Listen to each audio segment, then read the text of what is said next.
is, thank you.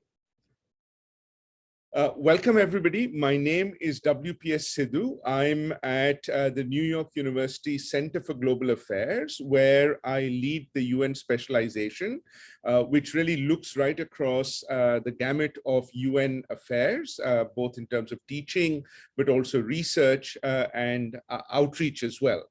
And, you know, in the 17th century, René Descartes reminded us that, you know, he said, I think, therefore I am.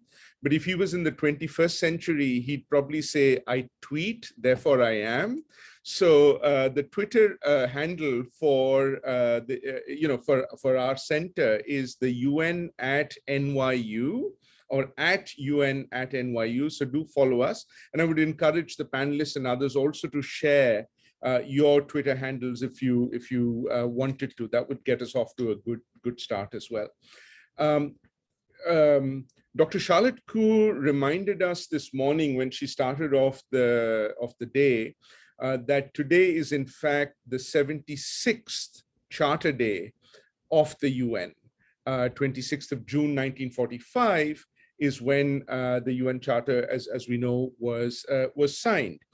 And the reason I bring this up is because on the one hand, the Charter has proved to be remarkably resilient in the sense, or shall we say relevant, that even 75 years later, there's a lot of it which still kind of, informs our work and the work of the wider UN community as well.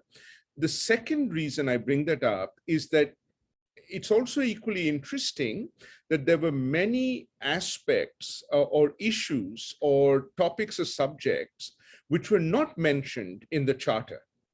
And yet, I think it is the genius of the practitioners and others that they have been able to overcome that limitation to actually make the Charter fit for purpose all through the past 75 years. So I'll just give you, three illustrations of that. One of them is very relevant to our panel here today. For example, there is no mention of the word democracy, peacekeeping, or veto in the Charter. And yet, as we know, all these three have become a central aspect of the UN's work over the last 75 years. In fact, it's almost inconceivable to think of the UN without these three issues, both the pros and the cons, if you like. So, I think building on that, I want to welcome all of you to the Democracy and the United Nations implication for multilateral action in a world in crisis. And here, of course, we are the immediate crisis we're all talking about is COVID-19. But in addition to that, some might also argue that there is a crisis of democracy. And how that might link up to the other challenges that we're facing as well. So to lead us off in this discussion, in this very timely discussion, we have a terrific panel, and I'm going to very, very briefly introduce them. First, we have Dr. Timothy Sisk, from the University of Denver, the Josef Korbel School of International Studies, and he's also the director of the Institute for Comparative and Regional Studies at the school. And Dr. Sisk and I go back a long way. We've had many associations, and he's going to talk to us in the first instance on the UN democracy building in conflict-affected countries, the evolution of what he calls resilience seeking. Next, we have Kristen Sample, from the National Democratic Institute, where she is the director of NDI's Democratic Governance team. And she's going to talk about democratic governance that leaves no one behind, the UN and democracy building in at the time of the pandemic. So very, very relevant to our topic today. Our next speaker, who in fact, shows his commitment to the subject of democracy by joining us, even as he's just recuperating after a surgery, is Dr. Massimo Tommasoli, who is the head of the International Institute for Democracy and Electoral Assistance, the permanent observer for international IDEA to the UN, and I might add, observer of the UN's role on democracy, and the author of the 2014 book, Democracy and the Pillars of UN Work, which I would very strongly recommend to all of you as well. Last but not the least, we have in the form of discussant, Shazia Rafi. And again, I have the privilege and pleasure of knowing Shazia Rafi for decades now, who is the president of AirQualityAsia, and more importantly, or equally importantly, a consultant specializing in parliamentary diplomacy related to the UN Sustainable Development Goals. And from 1996 to 2013, Shazia Rafi was the first female Secretary General of Parliamentarians for Global Action. So welcome to all of you. Welcome to everybody else who's joined us. And with that, let me perhaps turn first to Dr. Tim Sisk. I will invite all of our panelists to speak for no more than 10 minutes. And then we'll turn it over to our discussant, Shazia Rafi, for another 10 minutes. And then we'll open it up for discussion with everybody as well. So to show how it's going to be done in 10 minutes, over to you, Dr. Sisk. Well, thank you, WPS, and welcome everyone to this ACANS panel. I'm very pleased to be here.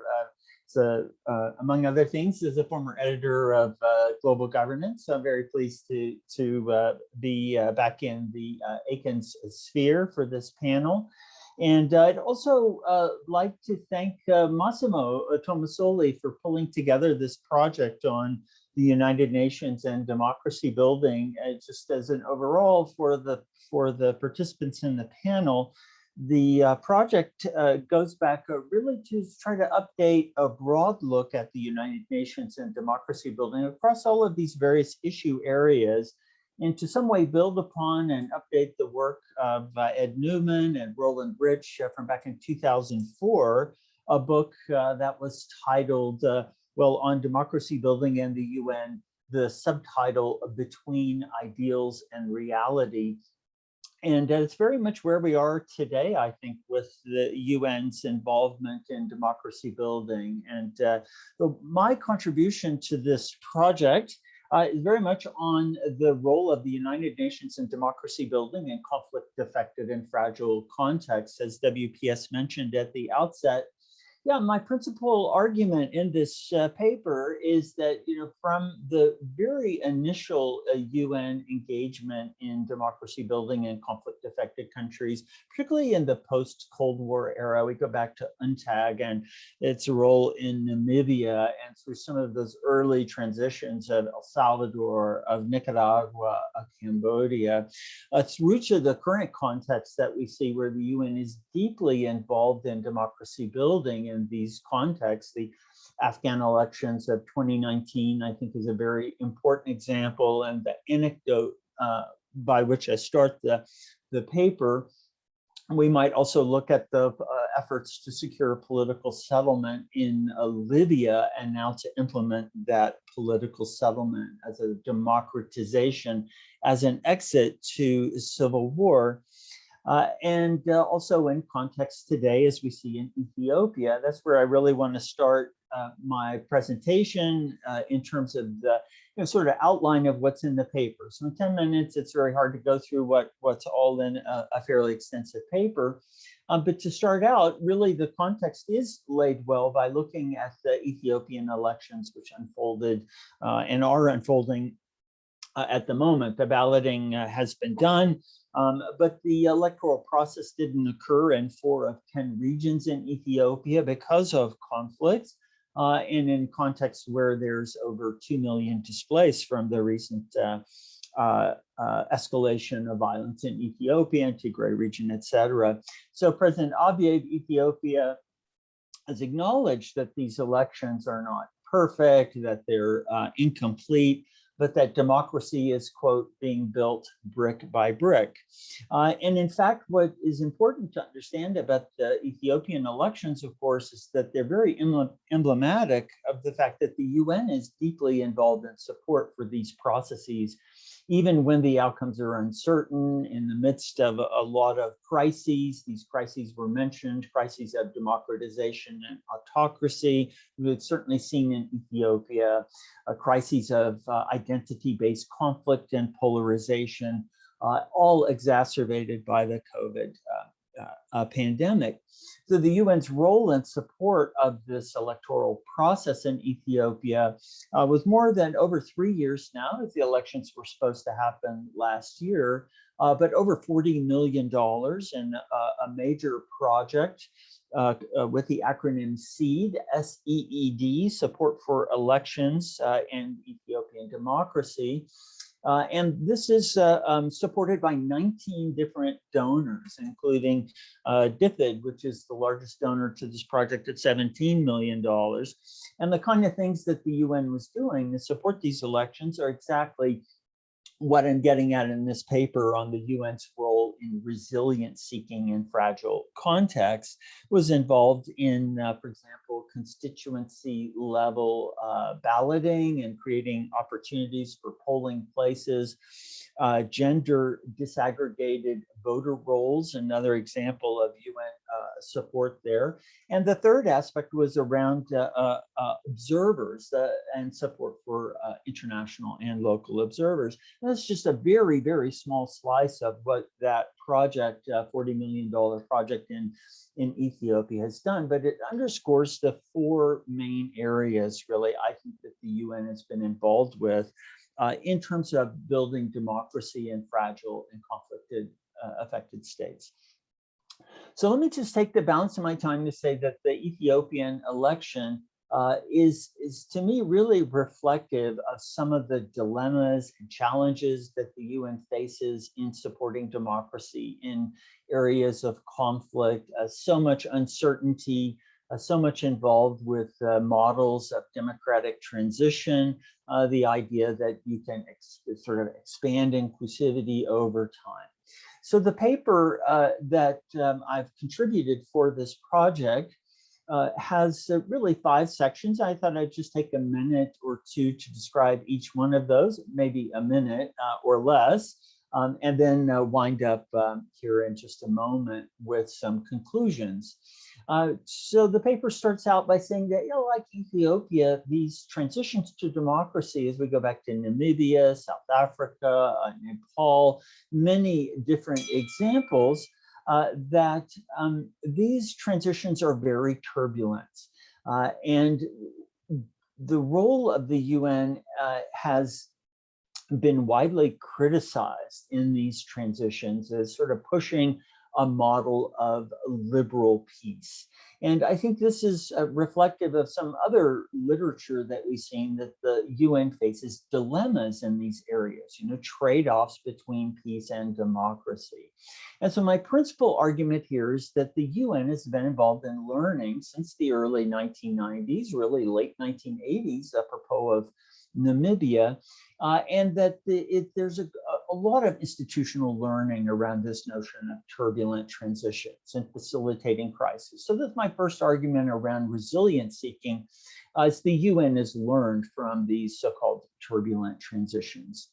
The paper goes on to address 4 areas in which the UN has been involved in democracy building in these kinds of contexts.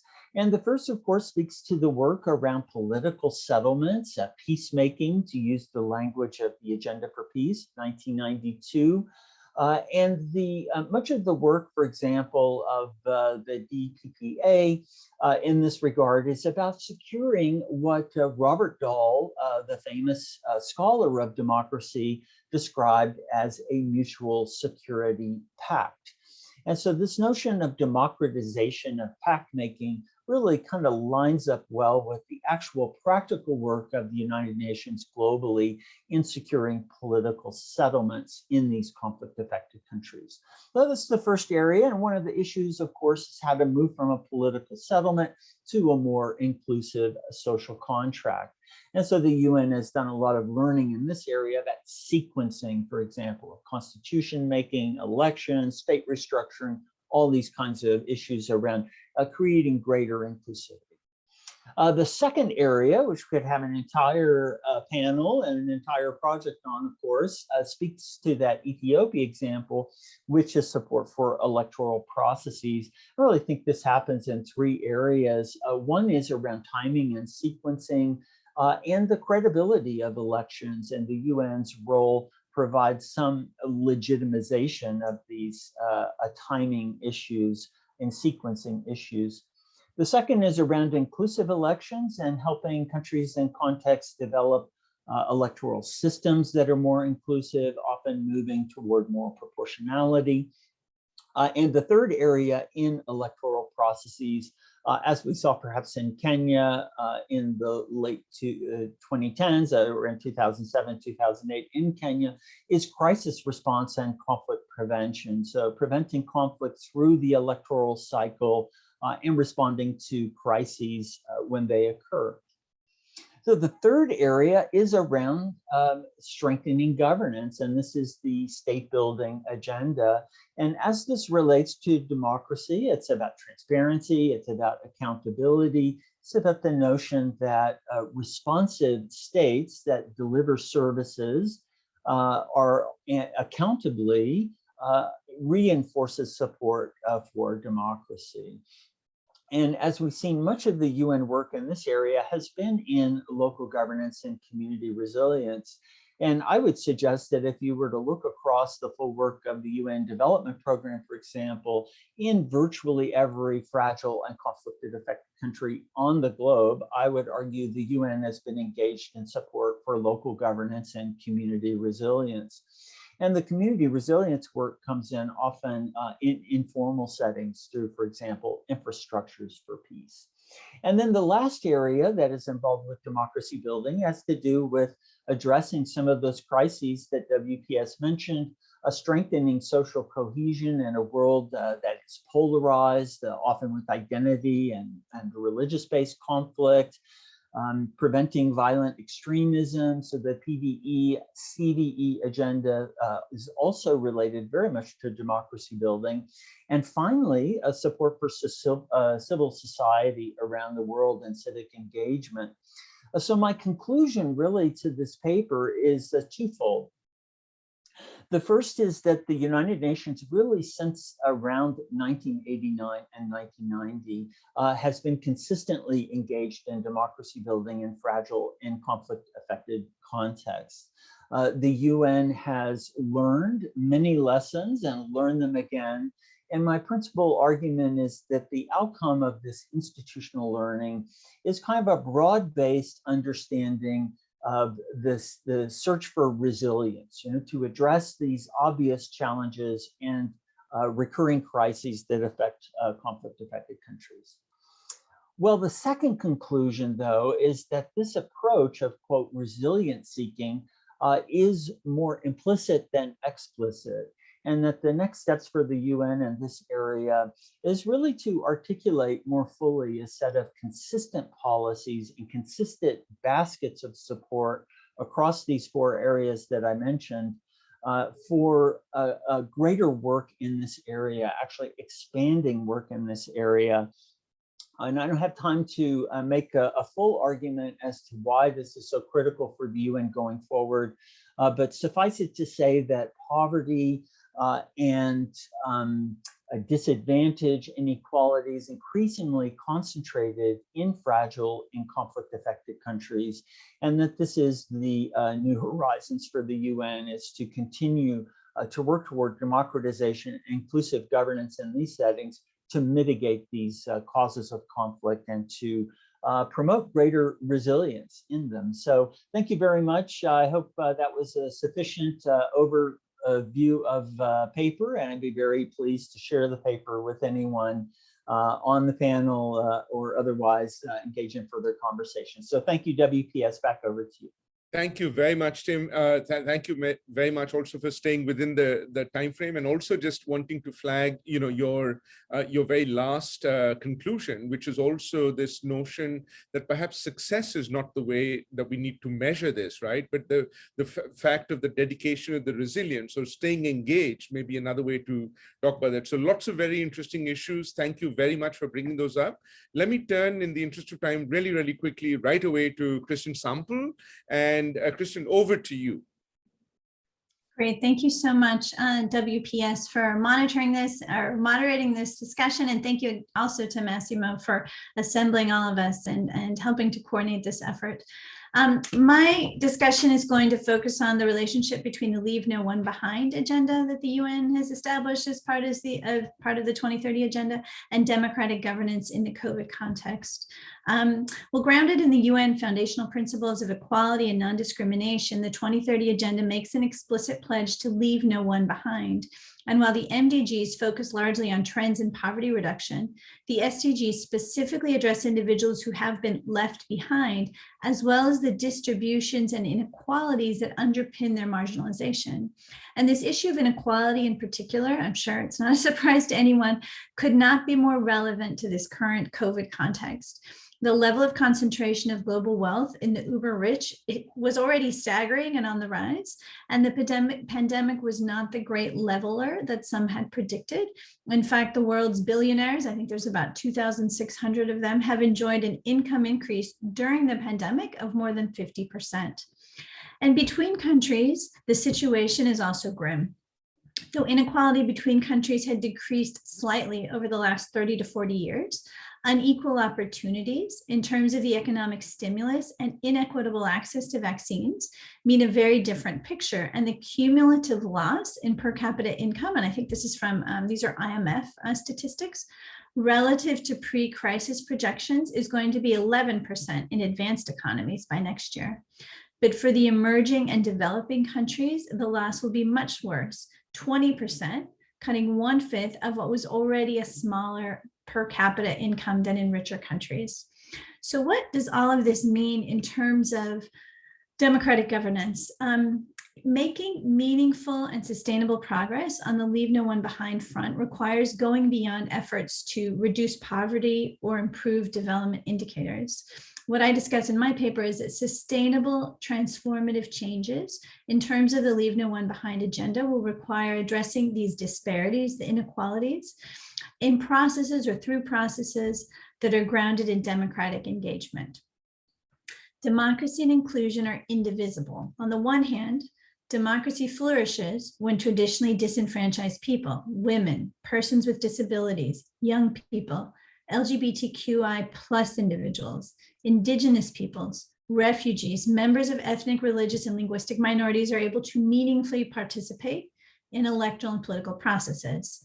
And then it works the other way as well, because equality is best served by democracy.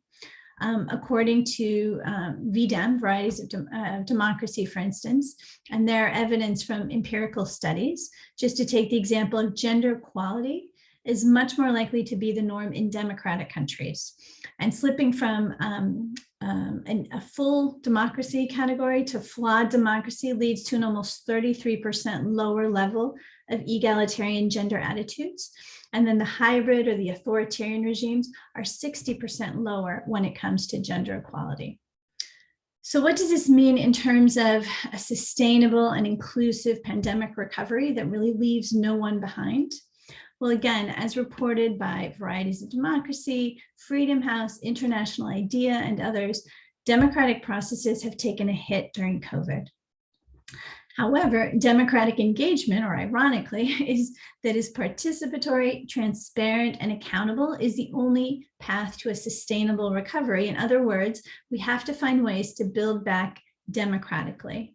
There are many, many different examples of what this could look like in different contexts, but I'll just give 3 examples related to the recovery, and then one that's looking ahead to preparedness. The first one, again, very, very much linked with the Leave No One Behind agenda, is engaging the furthest behind through participatory and inclusive decision-making related to the COVID recovery.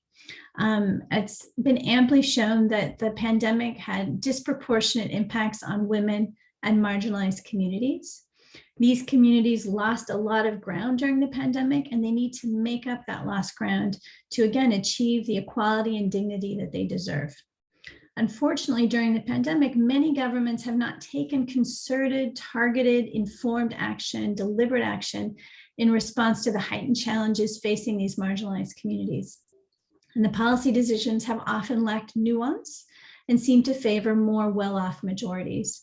So a first critical sort of consideration in terms of the recovery and response is that the policy making to be responsive to the needs of marginalized communities, it has to take place through democratic engagement that combines the organization and support to those marginalized communities with wider efforts that incentivize participatory and inclusive policymaking, a twin track approach, if you will, that amplifies the voices of these communities and fosters spaces where they can participate in decision-making related to the recovery and their own situation without suffering discrimination, intimidation, or reprisal.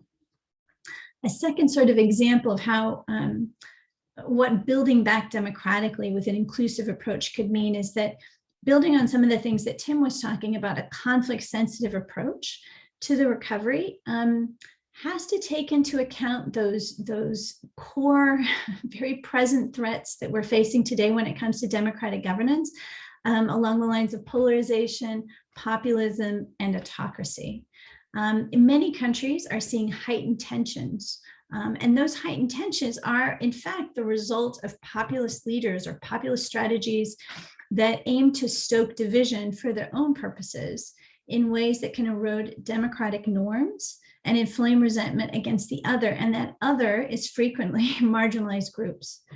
In many countries, for instance, women's movements, other rights groups are under attack from ultra-conservative elites, and autocrats have used the pandemic specifically as an opportunity to expand their power and to roll back gender equality progress, for instance, by pushing through anti-abortion legislation and weakening domestic violence protections. And while the United Nations has ample experience, I'd say, in legislative and constitutional reform aimed at addressing discrimination, there maybe is less understanding, experience, less that's explicit, maybe what Tim was saying, a lot of it might be somewhat implicit, but less kind of deliberate understanding and action in terms of how to address the relationship between these negative forms of political leadership, again, populism, demagoguery, autocracy, polarization, and the leave no one behind agenda. So a critical step in the COVID recovery is building out that conflict-sensitive, inclusive approaches that are addressing those threats, those core challenges from, again, these leadership styles or leadership models that are using the pandemic to roll back rights. The third kind of approach or way to build back democratically with that leave no one behind agenda in mind, I think has to get at what we call information integrity and looking at the impact of technologies. Because while the influence of technology and social media and big data on democratic governance was initially perceived as neutral or even beneficial, I'd say that in the last few years, there's been an important shift. And social media in particular is a critical area in that leave no one behind democratic governance nexus. During COVID, disinformation was as infectious or has been as infectious as the virus. It's undermined compliance with health guidance, increased social division and scapegoating, and diminished trust between citizens and their government. And there's a lot of evidence and examples where disinformation and online abuse are very much tied to politics. They're political strategies that disproportionately, again, target women and marginalized communities. Disinformation and online violence often seek to discredit or intimidate the political participation of marginalized communities. For instance, online violence against women has consequences for them in neutralizing their participation or seeking to discourage them on a professional and a personal basis. And it also has a chilling effect, I think, on the witnesses, the other women who see that harassment and decline as a result to participate in politics. So in response to this infodemic during COVID, we have to protect and support marginalized communities by monitoring the information space and to understand how COVID and the response to COVID is portrayed and discussed. At the same time, we have to, I think, look at ways to understand the impact of state-based gender disinformation campaigns in order to reform responses to their influence on kind of political discourse and participation. And then the last core message that I would share is looking ahead already and from more of a preparedness frame to the next pandemic. And the message here would be that preparing for the next pandemic has to begin with a pledge to do no democratic harm. Though much of the world is still in the throes of the health crisis and trying to define their economic recovery path, we still have to, it's never too early to begin thinking about, learning about, and preparing for future global crises. In May of this year, for instance, the Independent Panel for Pandemic Preparedness and Response recommended measures to make COVID-19 the last pandemic. Based on those recommendations, 23 heads of state and the WHO have called for an international pandemic treaty. And all of the specific measures proposed so far, enhanced data surveillance, national action planning, multilateral cooperation, they're all technically sound. But again, they fail to really reflect this core lesson that COVID-19 didn't just have health and economic repercussions, but it was also a democratic governance crisis that shrunk the political space and exacerbated this trend toward authoritarianism. So we have to use the lessons from the current pandemic to enhance preparedness that includes commitments supportive of democratic development, recognizing there's no democracy neutral interventions in crisis situations. And in this context or backdrop of authoritarian ascendance, if we try to act in a way that's democracy blind and bypass democratic institutions and processes, we end up shifting power that benefits or in ways that benefit the non-democratic actors. So preparedness for future pandemics and other types of emergencies, including climate crises, have to be grounded in this understanding of the political dynamics and a commitment from international actors such as the UN to avoid actions that might do democratic harm, that might undercut democratic institutions, processes, or norms. Just maybe like 2 ways that that could be done, or how we could prepare today, again, to have a more effective and more democratic response to future emergencies would be ensuring, data security protections so that services are functioning and reaching everyone in a universal, inclusive, and transparent way. And addressing, the types of demographic data gaps that we found during this pandemic so that, again, we have nimble methods to be able to collect data, to engage in feedback loops, to make sure that crisis response is, again, addressing the needs of everyone, men, women, and all marginalized communities. In conclusion, with more than, unfortunately, 2/3 now, according to VDEM, of the world's population living under autocratic rule, it's clearer than ever that democracy is not the default setting. And the pandemic, and especially the responses to the pandemic, have hit marginalized communities and democratic politics hard. Unless democratic leaders, unless United Nations members ensure that recovery and preparedness are inclusive and consistent with democratic principles, unfortunately, that kind of club of democratic leadership might continue to shrink even further than it has already.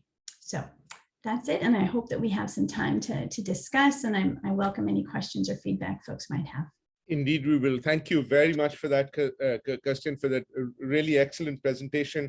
I love building back democratically, and also using the Hippocratic Oath to say, do no democratic harm, but also that linkage between flawed democracies and the reduction in gender inequality, if you like, by 33%. Terrific. I guess a couple of questions just throwing out there, obviously to pick up in the discussion. One, picking up from what Tim was saying earlier, while we may not want to look at success and failure, one of the challenges of 2030 agenda is how do you actually measure progress?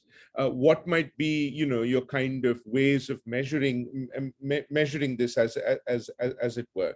Second is, of course, while the pandemic has exacerbated some of the democratic crises you talked about, we know that this autocratic trend, populism and polarization pre-existed COVID-19. So is there a way of sort of using COVID-19 to rectify, remedy that, or are we kind of stuck with that? But we'll come to that in in the discussion.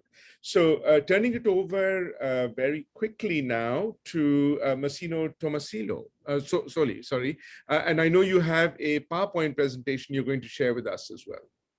Well, I actually changed my mind. Okay, great. Because I saw that you're muted. Yeah, go ahead. Yeah. I think I was not. Can you hear me? Yes. Yes, good. I prefer not to do the PowerPoint, given that we don't have enough time.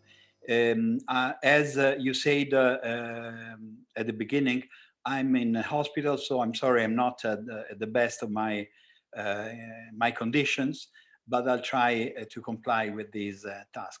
The paper that I presented is very much about qualitative analysis, and especially the contribution that anthropology and ethnography can provide in order to improve and over, let's say, a learning curve, adjust to the experiences of the past in the field of democracy assistance, and in particular, what can be done in the UN.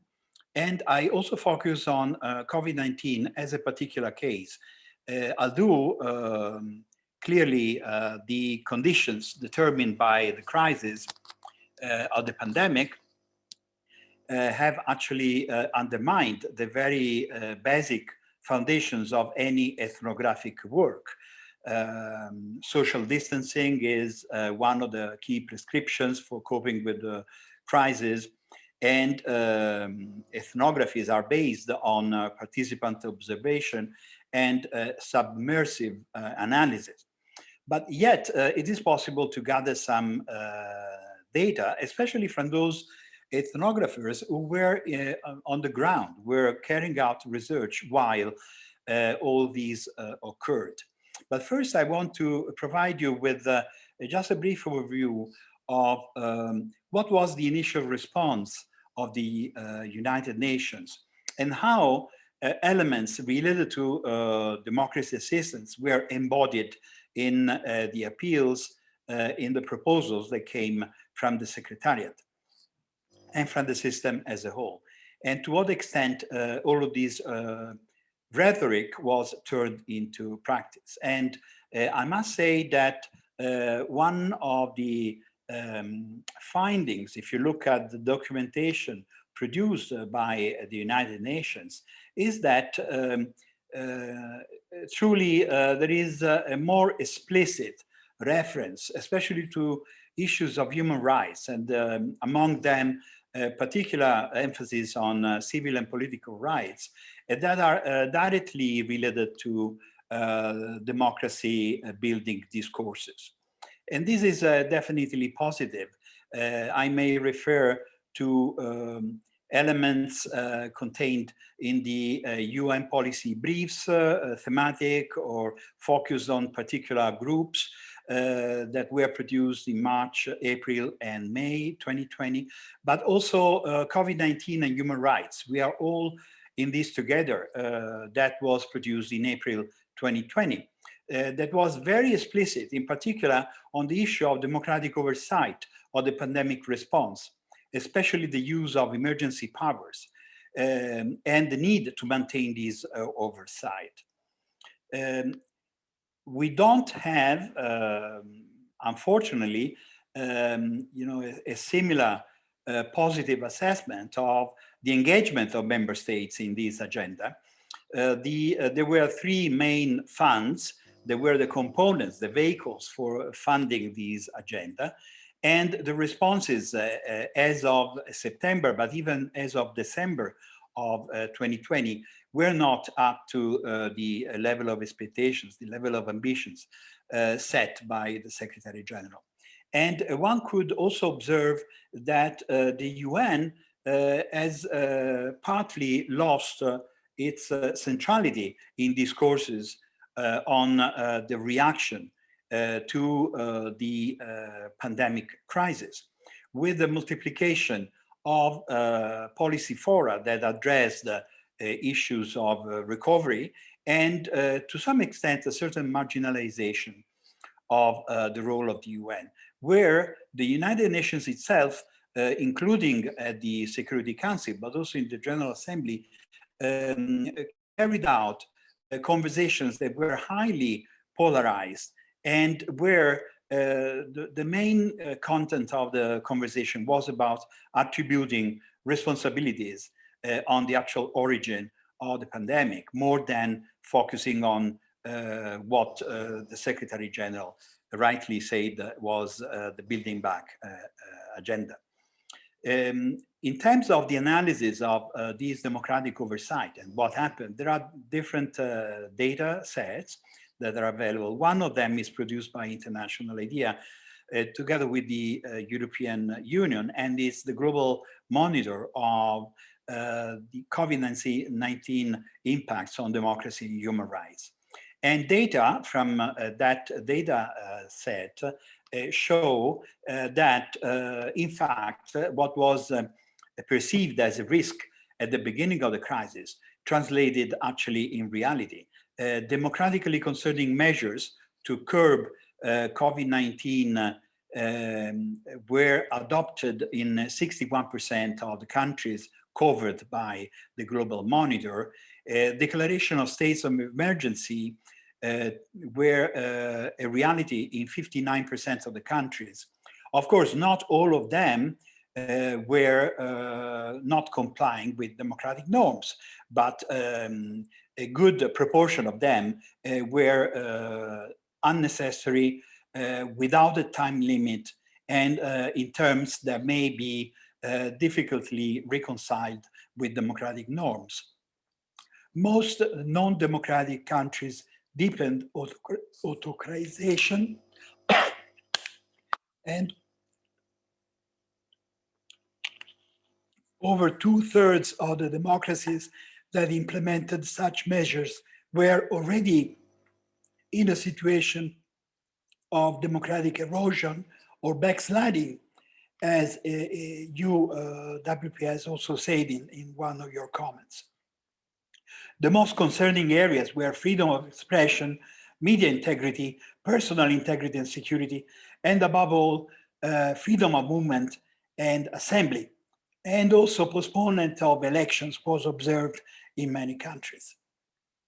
So while all of this is the reality of what happened, if you take into account or adopt what we could call anthropological lens, the question that you could pose is actually what is the experience of the international community and individual countries in dealing with pandemics from the past? What are the main approaches or paradigms that may be identified, and to what extent they may be useful for democracy building? Anthropologists looking at the reactions of to past crises identified 3 different approaches, and they are interestingly related to many of the concepts recalled by Tim and Kristen in their presentations, and actually by the Secretary General himself in September during the General Assembly high-level segment. The first approach or paradigm is prevention. When dealing with the health crisis, the prevention paradigm depends a lot on the availability of vaccines. So vaccination has been a very important tool in order to implement a prevention approach in previous pandemics when a vaccine was available. Think of the eradication, the smallpox eradication campaigns. Clearly, if you don't have that, then you have to refer to different paradigms. And another paradigm is the precaution or precautionary approach, which is based on the principle of mutualizing the risks of the occurrence of the global crisis. Now, in terms of a public health crisis, this means building public health as a good, as a public good. We can find an analogy here between the public health field and democracy building field, and I'll try to do it at the end. The third approach is different from the first two ones, because the first two ones are aiming, and this is a reminder that my 10 minutes are over, aiming at the first two paradigms aim at avoiding the occurrence of the crisis. The third paradigm aims at mitigating the impact of the crisis when it occurs. And this is preparedness, what Kristen mentioned. So in fact, the first prevention is about avoiding the crisis. Precaution combines some elements of crisis avoidance and mitigation, and preparedness is about mitigation. So if we try to transplant these in the field of democracy building, and that is my conclusion, I think that we may reframe the typical components of democracy building, like, for example, civic education, or building democratic institutions and strengthening them in terms of capacity building, in one of the first two paradigms, prevention and precaution. In the precautionary area, I think that it lies what Kristen defined the democratically building back better. It is not only a matter of having effective policies, it is also about the qualitative democratic nature of these policies. They may actually be part of this precautionary approach. And when it comes to preparedness, this is an element of warning. Preparedness is drawn from the experience of dealing with the threat of a nuclear war. That is when preparedness started to be mentioned in multilateralism. So it is based essentially on early warning data, on simulations, and on the availability of tools in order to deploy assets. So availability of assets. In the case of the COVID-19, for example, masks were to be stockpiled. If you hadn't masks, you were facing a major crisis. So here we should identify within democracy building what are the elements that should belong to each of these broad areas. The early warning area has to do with the analysis. Again, both Kristen and team refer to them. The simulation, I think, belongs also to the lessons learning that we may draw from crisis management in democratic erosion and backsliding. And then we have to think of what we need to stockpile in order to be ready when a major crisis erupts. Thank you very much, WP. Thank you very much for that, Massimo. And before I call Shazia Rafi to provide her comments on all of your excellent presentations, I'm not sure, Shazia, how you're going to do that, but we're looking forward to that. Can I also request all of you who are on this, in the audience, and if you have a question or comment, please either raise the virtual hand or put in your comment or question in the chat, because I'd love to move right into the discussion in the interest of time. With that, Shazia Rafi, over to you.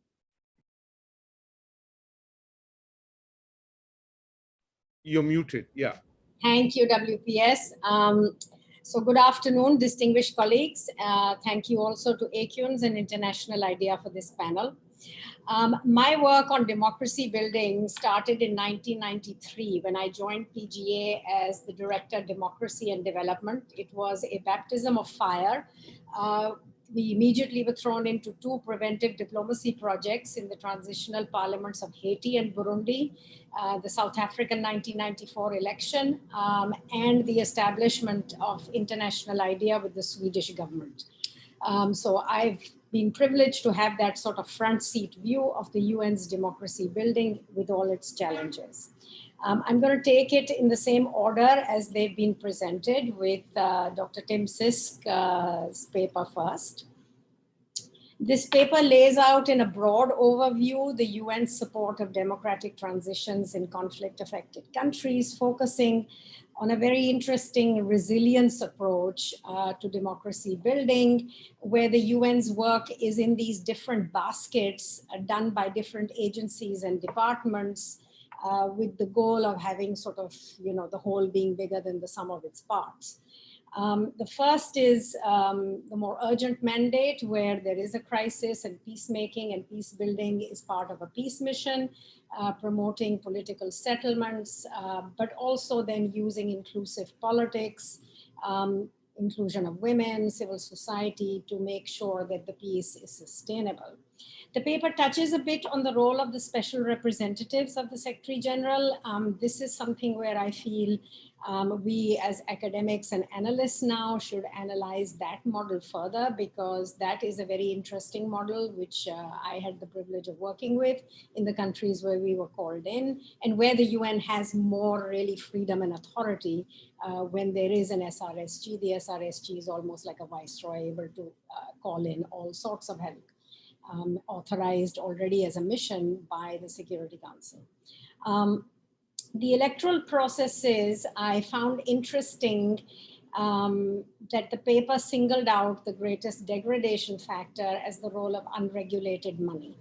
And while IDEA has published a bit on this, the UN, the author concludes, is limited in its capacity to tackle this issue.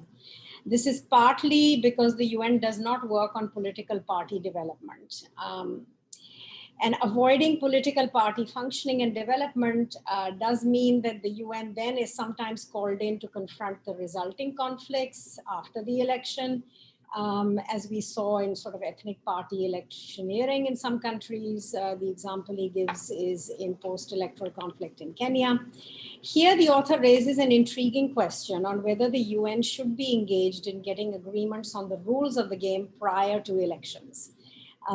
This, I think, is also an area for further study as well as analysis, because it really would make a big difference if one had that capacity.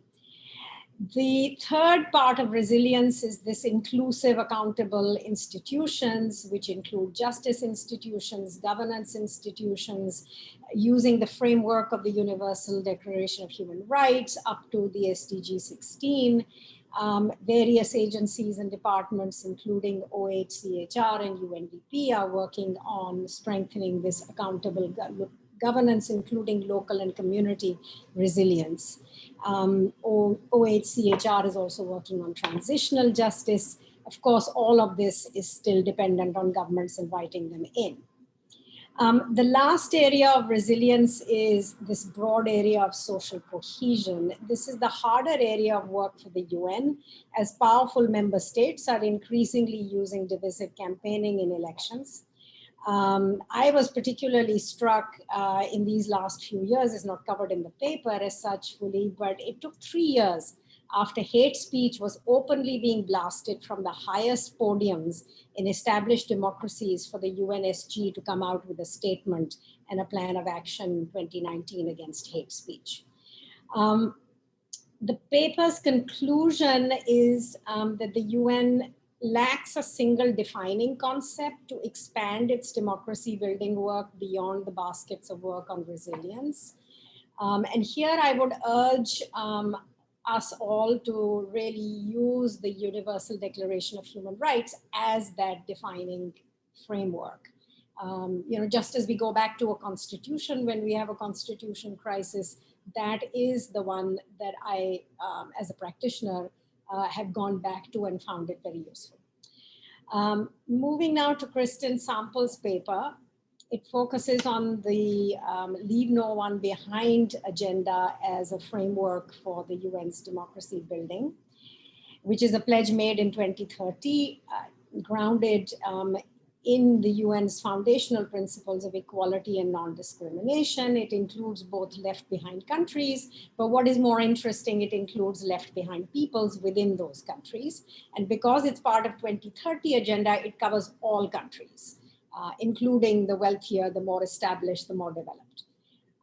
So the urgency, according to the author in this current context, are the left behind peoples, including the economic measures on concentration of global wealth, where in 2018, 26 people own as much wealth as half the planet, almost 4 billion people.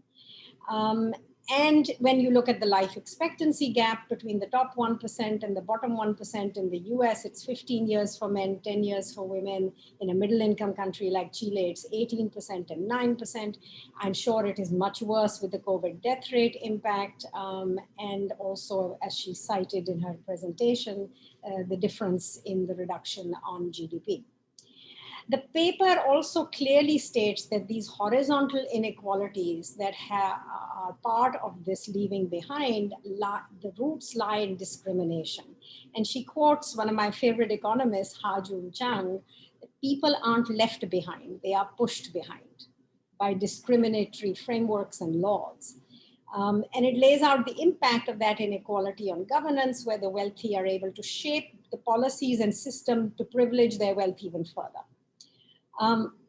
So inequalities links to governance are an area that the paper explores. One of the statements that the paper makes, but obviously, it needs to be studied more, is that inequality itself not only decreases the legitimacy of government, but it leads to an estrangement of those who are excluded, so they get excluded further.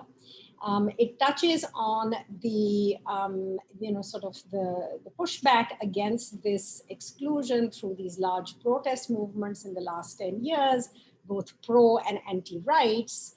However, it doesn't explore what implications that has for democracy building. So for example, in the US, I was part of every one of those demonstrations every week. Both the Me Too and the Black Lives Matter. What I found very interesting was, despite the threat of COVID, people still came out. And the long-term result is actually quite interestingly positive. It has increased voter registration among the young. It has led to more candidates from among the young women and African-American and other marginalized communities. We see some results within the 2020 election, and now we actually are seeing results in the 2021 primaries in the New York City area. I myself have been involved with the campaigns of several young people, including some Punjabis from both our countries. WPS. So the UN intersects with this Leave No One Behind through its work in norm building, in civic participation, even though it is a shrinking space. It is doing what it can to deal with the entrenched power differentials. But here the UN's results are limited because it has to be invited by member governments. The other challenge that the paper mentions is monitoring, that only 10, for example, only 10 out of the 54 gender-related SDG indicators can be reliably monitored at a global level. So how do you monitor these results? Last but not least is Massimo, whose commitment to democracy is so visible today. His paper looks at an ethnographic approach at impact of COVID-19 on democratic assistance, including by the UN. It starts, of course, with this premise that the virus has shown the importance of transparent, competent, effective governance. Governments that were competent and effective did well in controlling the pandemic. Governments that were not, all across the globe, had very high death rates. That included the US, Brazil, India, lots of countries where there were gaps in governance. It also exposed inequalities within all these countries. Now, while the UN's response has been these frameworks, titled "We are all in this together," we clearly are not all in this together. The wealthy have been able to preserve some of their health much better than those who are poorer. You also see inequality in the vaccination access and vaccination rates, both within countries as well as across the globe. The interesting thing that the paper proposes is that this same crisis, which has presented an opportunity to channel into the survival mode measures by governments, which has clamped down on democracy, we could almost turn that around as we build back, state institutions that will preserve, protect democracy as part of the critical recovery infrastructure. And this would be a very interesting area for our future research. To conclude, one of the key weaknesses of the UN's work on democracy is the inability or perhaps unwillingness by UN leadership to turn the lens on powerful member countries. In my view, this weakens the UN as an institution. Member states have already agreed principles of human rights, equality, non-discrimination by consensus multiple times through declarations, covenants, treaties on human rights, all the way from the UN Declaration on Human Rights, Universal Declaration on Human Rights, the International Covenant on Civil and Political Rights, to the SDGs 2030. What is needed is bolder leadership, and not only by the High Commissioner on Human Rights. Madame Bachelet has been the one who has been saying things that no one else could, but the SG himself and the heads of every UN agency taking on the work on democracy. They need to speak up. Our future research, in addition to processes and systems, should also analyze the role and the democratic legacy of individual leaders from the UN system. Thank you. Thank you very much, Shazia, for that, and particularly for raising the issue of leadership, because this is something that, Massimo, you also referred to tangentially in your presentation, where you talked about the UN losing its centrality or the marginalization of the UN, particularly in COVID-19, whereas, you know, for example, if you think of the emergence of UNAIDS, something that Mark Malloch Brown talked about earlier in his presentation, you know, is there in fact a lack, you know, a leadership missing element there as well. And by the way, for those of you, you know, attending here, please do reach out to Massimo for his excellent PowerPoint presentation, which I'm sure he'll be willing to share. But with that, the floor is open. I see there's already been a question asked and answered from Claire Adamson and then Tim Sisk can answer it. But I see a couple of raised hands. I'm going to go right away. We unfortunately only have about 10 minutes, so I'll combine the questions. Richard Ponzio, please. Good to see you, and go ahead with your question. Wonderful panel, greatly appreciate it. And I'm so glad that Tim brought up from the beginning the 2004 volume as part of that project as well. Also, the first Human Development Report on deepening democracy in a fragmented world. Remember that? Boy, those were the golden days in the UN Democracy Fund and UNDP and DPA on all cylinders. What the heck happened? Well, we know what's happened in the world at large, but, you know, okay, here's the question. Our Common Agenda report, second term just announced for Antonio Guterres, coming out of the recovery, green recovery. Glad to see the linkages by one of the presenters to the pandemic and democracy and leaving no democracy behind. But yeah, what's the number one step going forward from your current assessment and analysis? And how can we get, you know, the ACANS community as a whole mobilized? We just came from a session on anocracies you might have heard about. Preceding this one, there's a ton of interest in this subject.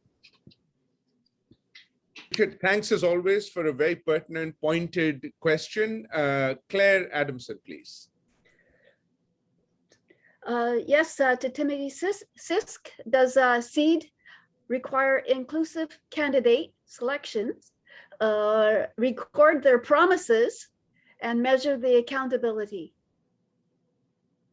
Okay, thank you very much. Are there any other questions at this stage? Otherwise, I'm going to turn it back to the panelists.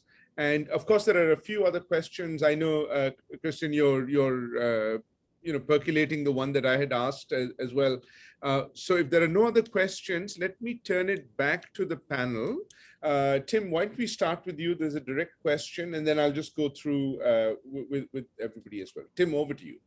Wonderful. Thank you, WPS, and thanks, Richard and Claire, for the questions. I appreciate both of them. I'll start with Richard's. I could say the answer to your question in one word, and that is observation.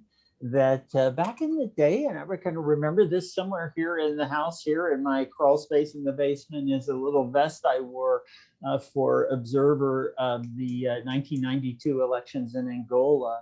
And the UN was very involved directly in observation missions.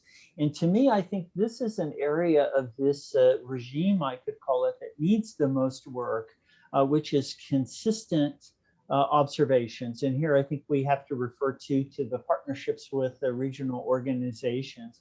I think we have an ad hoc system of things like electoral observation at the moment. So It's a great question, and I think you're absolutely right to highlight, where are the gaps that we need to fill. And then thank you, Claire, for the question on SEED. SEED is an example of, it's a $40 million total project over 3 years by the UN to support elections in Ethiopia. So these kinds of projects, with 19 different donors involved in this, including the government of Ethiopia, which is in for $10 million in this project.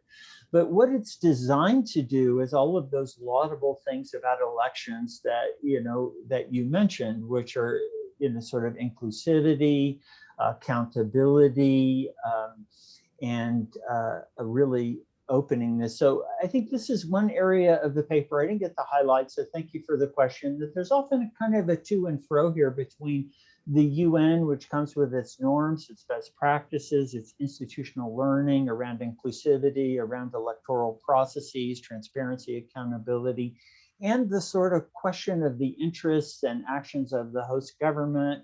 So this issue of local ownership and the area of democracy building continues to be vexatious, because while the UN can try to work to ensure the electoral management body is inclusive, political parties are inclusive, as Shazia mentioned, it's sort of constrained, particularly when it gets to be most political around things like gender inclusion in political parties. So this area of electoral support, there's a lot of money, elections are very expensive, a lot of activities. What I always suggest is back to WPS's comment that, rather than looking at UN support for an election here or in Burundi or Iraq or anywhere else and say, well, the UN succeeded or the UN failed. To me, this really belies a much more complex reality about, the UN did its best to support a process. And the process looked like it could be successful from the beginning, but the elections, you're preparing many, many months out in advance. And so, the UN has to take risks in supporting these electoral processes. So, it's kind of a risk-benefit analysis more than it is a success or failure issue. And to me, this also gets to sort of back to Aikens, to the scholarly study of these things. When we look at, okay, what is the dependent variable for the big study that says the UN has, quote, succeeded or failed? Anytime I see that, I get, into these methodological discussions, which gets us right back to Massimo's comment in paper, really, that in many cases, just coding an election, yes or no, as to whether the UN succeeded or failed, we really need an anthropological perspective. Did the UN really work and think politically in this environment to sort of nudge the process so that maybe the next election will be even better than the last? So thank you for both of those questions, Richard and Claire. I really appreciate them. And Shazia, for your comments, I've taken notes on those for the next round revision of this as well. So thanks all. Thank you, Tim, for your excellent response to that as well. Very, very comprehensive. Kristen, please. Thanks. How much time, WPS, do we have? Just 2 minutes or something each now? Or yeah, for your response, yes, because we're literally about 3 minutes away from the end. But yeah, I think we can extend it. And it's okay to take the session up to 10 minutes before 2. Great. Yeah. Thank you for that. Good to know. Okay, Kristen, over to you. I'll try to be brief. There's such big questions and fascinating questions, but in response to WPS, what you were asking about how to measure, I mean, I do think that there are a lot of very important indicators out there. VDEM has hundreds, International IDEA has their global state of democracy as well. And I do think we need to come to some sort of consensus and looking at how to apply all of these different indicators to the pandemic context. For instance, again, as I said, it's not just a health crisis, it's not just an economic crisis, it's a democratic governance crisis. And I think, there's so much more that could be done from international organizations in terms of being very conscious and deliberate about the way that they're operating that actually has been part of the harm done to democratic systems. I'm not going to pick on the UN right now, but I'll pick on the IMF, for instance, and the way that, a lot of COVID loans have gone out very quickly. The mantra was to get the money out the door and keep the receipts, but they didn't build in enough cases the integrity measures. They sidelined parliaments from the decision making. In many cases, they just sent the money to the executives. You know, $350 million dispersed to Myanmar with no conditions 4 days before the coup. $300 million pushed over to Uganda, and then independent agencies said a lot of that was used for electioneering by the incumbent. So, you know, there wasn't a respect for democratic norms, for transparency, for engagement of civil society, for the types of integrity that needs to take place, for the concern about abusive state resources.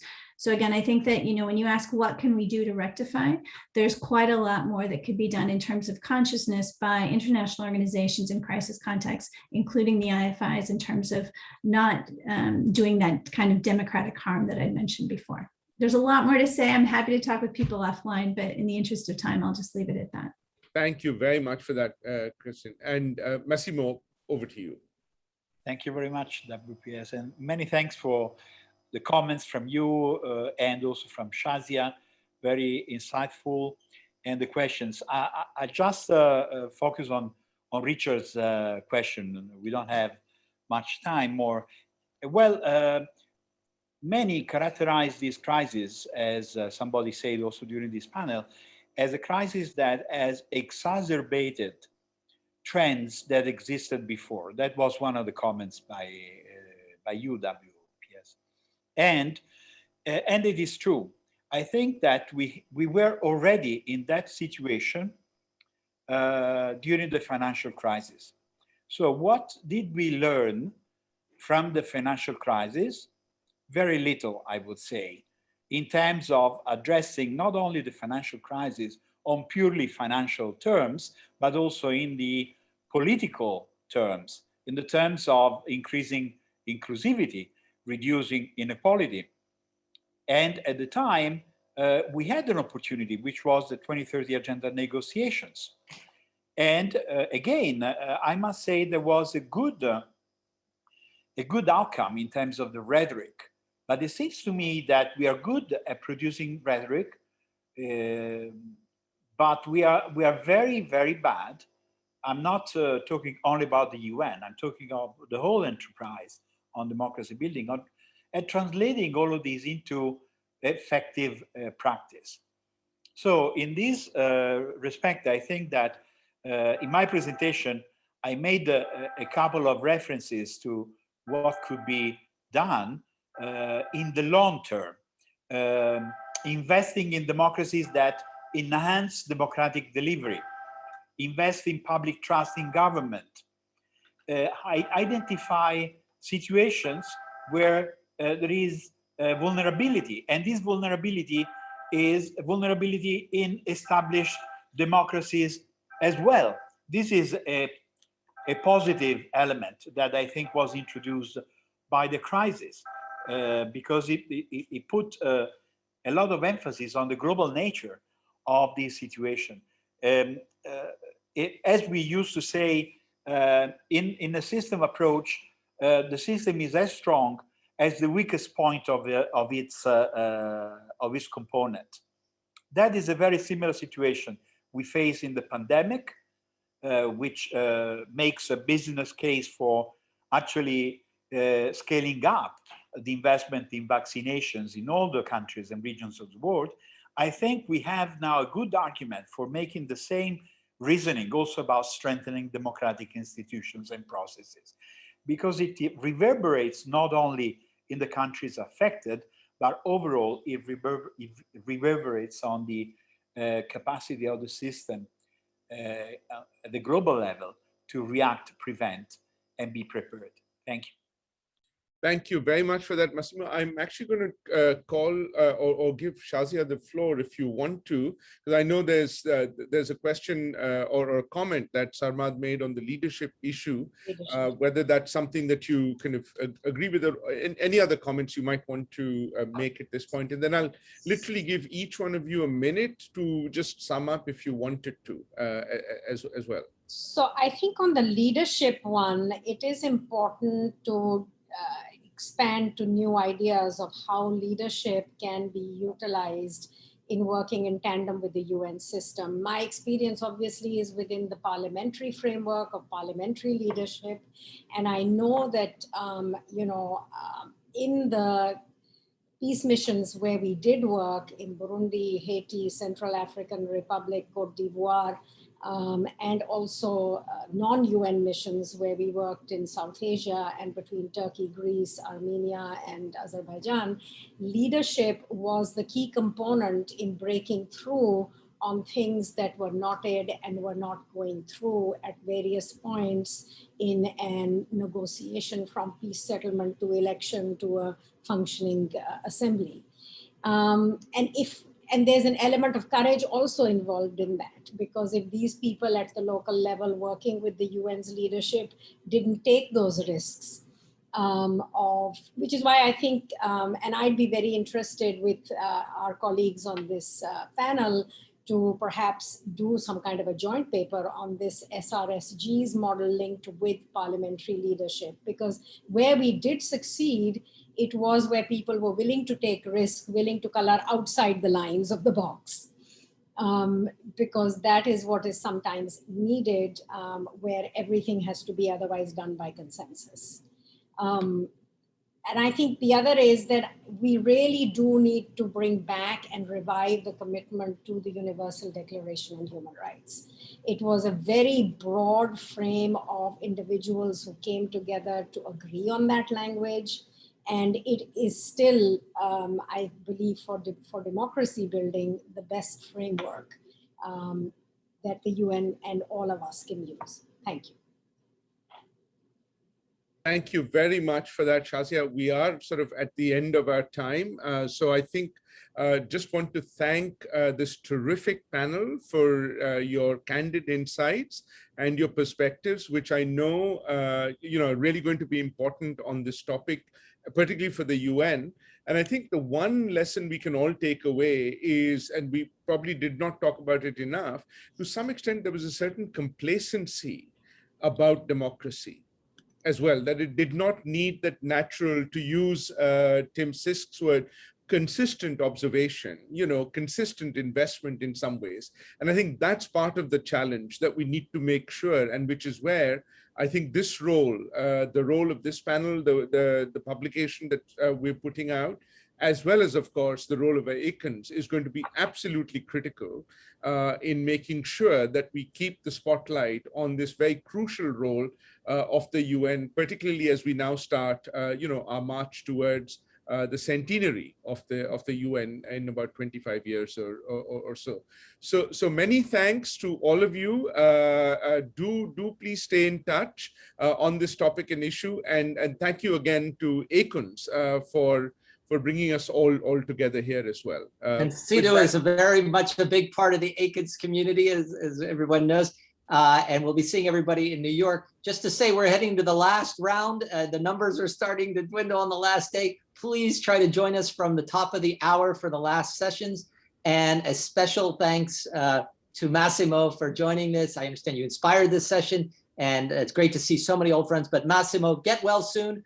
And 3 p.m. or after, you can watch after the last session concludes, 3:15, Forza Azzurri. They're playing Österreich in the Sweet 16. Thank you, Richard. Very good. Bye-bye.